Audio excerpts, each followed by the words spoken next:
I felt like I was almost swimming in the ocean while enjoying delicious seafood.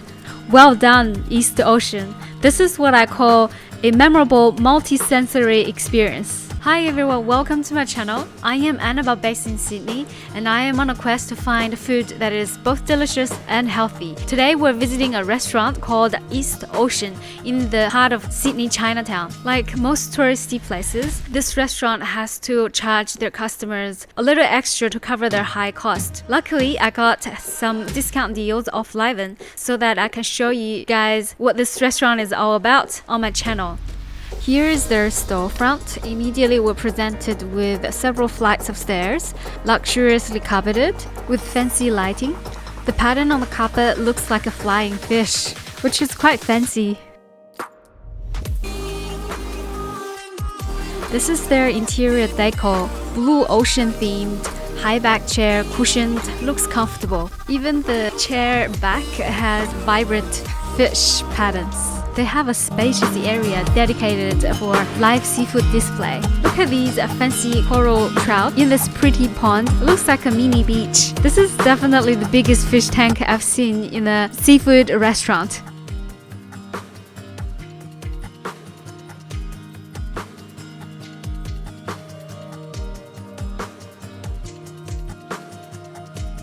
We ordered a red rock lobster to be stir-fried with garlic butter. Their vegetable menu looks just like any other Chinese restaurants, so we went for the classic stir-fried water spinach in salted bean curd sauce for $20. For the third dish, the waitress recommended a sliced boiled free-range chicken in ginger and scallion sauce, half for $32. Look at that lobster, it's still moving. How skilled that waitress is holding the lobster like that without getting injured. This one is $180 for about 770 grams. Most restaurants prepare your food relatively quickly these days because of the pandemic, therefore the relative quietness. The biggest advantage of enjoying a lobster at a Chinese restaurant is that they break the head and tail into bite sizes, both for convenience and for better mixing with the sauce. Look at how convenient this piece is, straight out of the dish. It is covered in golden melted butter. The lobster flesh is so tender that it quivers hanging from my chopsticks. The shell easily detaches.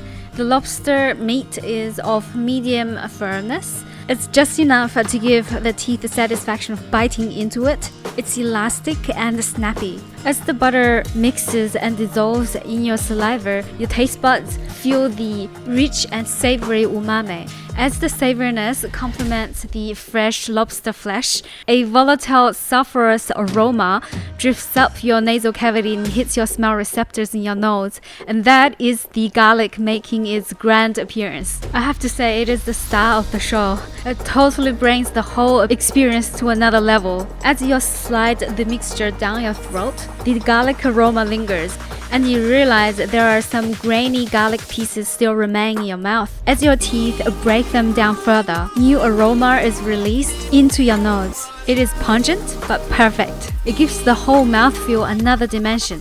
It complements the richness and tenderness very well. I can easily say the garlic butter is the best sauce to go with fresh lobster to date.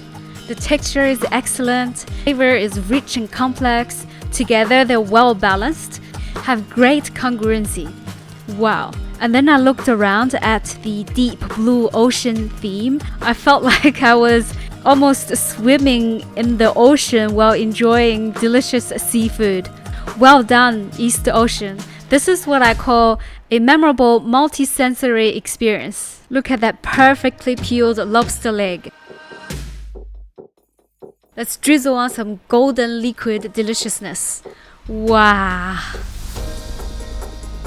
This lobster leg is probably the hardest section to peel. I wonder if that contributes to how much people enjoy it. Therefore, I went home and did some research, and it turned out that there is evidence to suggest that the leg meat is naturally tenderer and has a slightly more noticeable hint of sweetness. This is the boiled chicken in ginger and scallion sauce. Oil gives the chicken skin its glossiness. It certainly looks appetizing. It gives off this impression that meat is going to be succulent. However, the flavor is supposed to come from its sauce. The ginger is grated and the scallion is diced. It is equally glossy. It looks like the oil should be infused with the ginger and scallion aroma. Let's try the chicken by itself first. The texture is a little dry and stringy. It does get a little bit of help from the oily skin. Let's try it with the sauce. From how fast the oil drips, I can tell it is very thin. The mouthfeel is thinly oily but not greasy. It adds a little bit of crunchiness from the ginger and scallion. However, the flavor is lacking. I can't taste any hint of savory umami, neither can I taste the ginger or scallion aroma. I will eat you for your protein because I want to grow my abs. Next up, we have the stir-fried water spinach in salted bean curd sauce. Now this dish is about 10% more expensive than another restaurant across the road. That piece of chili looks like a little prawn sitting on top. The stems of this plant has hollow centers to help them float in water while growing. This dish generally tastes quite similar across restaurants. What distinguishes a good one is how fresh the veggie is that the restaurant has used. It is coated in salted bean curd sauce, some ginger, chili, and garlic.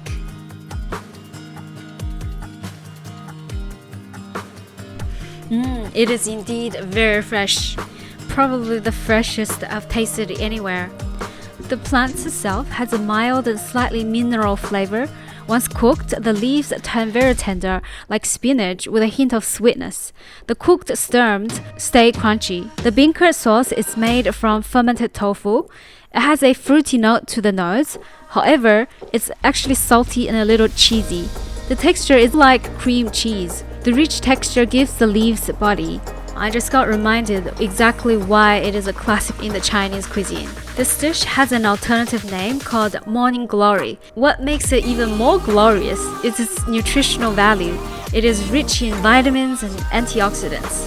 It is fibrous, making your gut happy. This dish is my safe go-to whenever I need veggies sitting in a Chinese restaurant. You see that little red chili? It actually has some heat to it, which is awesome. It is the cherry on top.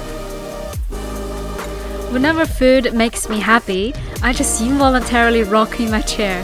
That's the happy serotonin running all over in my body. Coming back to the lobster is definitely my favorite dish on the table. Look at that fresh lobster meat bathing in this golden liquid of deliciousness. Just wow. It is so juicy and succulent.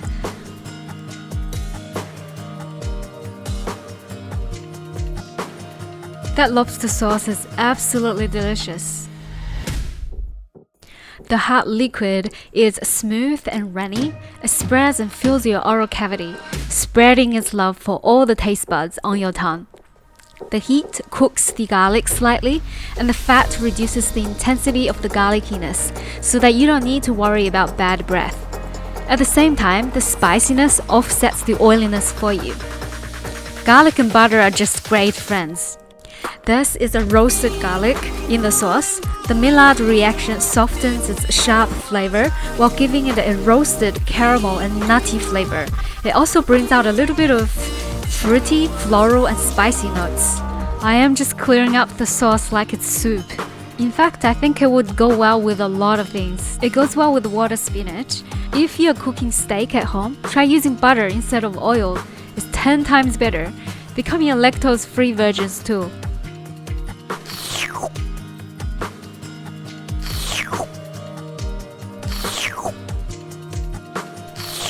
Overall, this lobster gets 5 out of 5 stars from me. Garlic butter is going to be my favorite sauce for lobster from now on. Definitely recommend. The chicken isn't my type of dish. I would not order it again, unfortunately. The water spinach, not as mind-blowing as a seafood, but it is fresh. I will order. East Ocean, I will come back for you to review more of your seafood dishes. For those of you who are watching to the end, if you want to see more East Ocean videos in the future, please subscribe, like, and share. It will mean the world to me. Happy early Christmas!